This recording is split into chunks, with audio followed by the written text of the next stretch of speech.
Before I came to England, I visited quite frequently as my grandparents live in the south, so I kind of knew what to expect. However, I didn't realise it was as cold as it would be up in the north.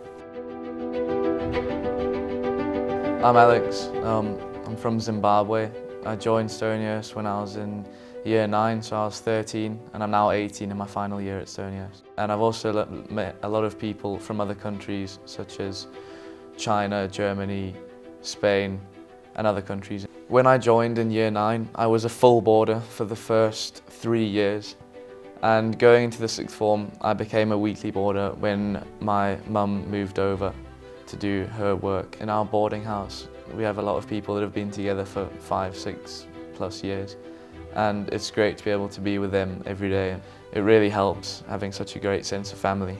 I've had quite a lot of success on the rugby field, as I've been involved in the Sale Sharks Academy in Manchester for the last 4 years, and I've progressed up the ladder. This has really helped me at school as well, because it's given me a lot of confidence, and this has helped me become a good leader as well.